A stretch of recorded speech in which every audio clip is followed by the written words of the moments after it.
नमस्कार. स्वाभिमानी TV news चॅनलच्या बातमीपत्रात आपलं स्वागत. आंतरराष्ट्रीय किन्नर आखाड्याचे उपाध्यक्ष पार्वती जोगी यांचा प्रचाराचा धुळ्यात आज झाला शुभारंभ. आंतरराष्ट्रीय किन्नर आखाड्याचे उपाध्यक्ष पार्वती जोगी यांनी प्रदेशाध्यक्ष यांच्या उपस्थितीत मुंबई येथे भारतीय जनता पार्टीत प्रवेश केला आहे.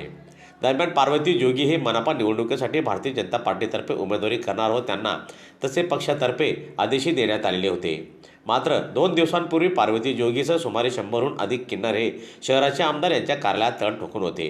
पार्वती जोगींची उमेदवारी जाहीर करावी अशी मागणी त्यांनी लावून धरली. मात्र त्यांना समाधानकारक उत्तर न मिळाल्याने पार्वती जोगी यांनी अपक्ष उमेदवारी करण्याचा निर्णय घेतलेला आहे.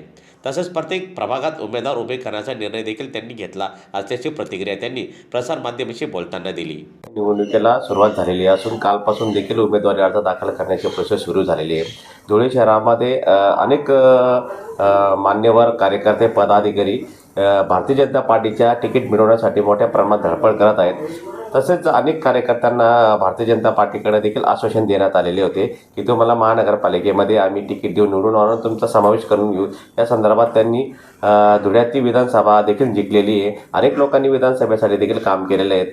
तसेच आपले रविमामा देखील यांनी देखील या धुळे शहरामध्ये मोठ्या प्रमाणात यांचं धार्मिक सामाजिक काम आहे. यांना देखील 1.5 वर्षापूर्वी किंवा 1.5 वर्षापासून तिकीट देऊन तुम्हाला निवडून आणू असं आश्वासन दिलेले होते.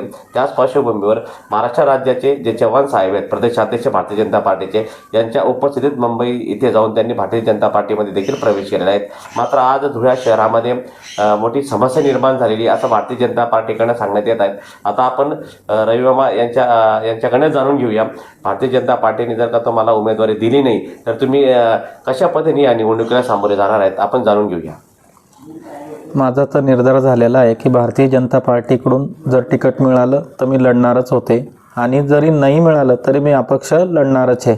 कारण की मला जनतेने कौल दिलेला आहे. आजपर्यंत 1/3 तुम्ही पाहिले आहात की लग्नात दारोदारी भीक मागताना बधाई घेताना पाहिलं आहे.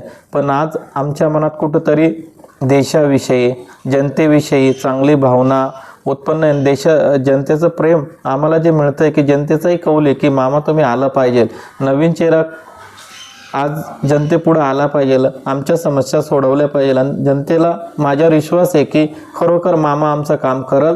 म्हणून आम्हाला मामाला निवडून द्यायचं आहे आणि मला जनतेची अपेक्षेचा भंग नाही करायचा. जरी मला तिकीट नाही मिळालं तरी मी अपक्ष लढणार आहे. सर्वेच्या संदर्भात सांगण्यात येतं की ज्यांच्या सर्वेमध्ये कौल दिला जाईल त्यांना तिकीट दिलं जाईल असं देखील भारतीय जनता पार्टीकडनं सांगण्यात येत आहे. या सर्वेच्या बाबतीत काय सांगाल? बघा, सर्वेमध्ये तर माझाही चांगल्या प्रकारे सर्वे आला आहे. बाकी उमेदवार जे इच्छुक असतील ज्यांनी कामं केले त्यांचेही सर्वे आहे.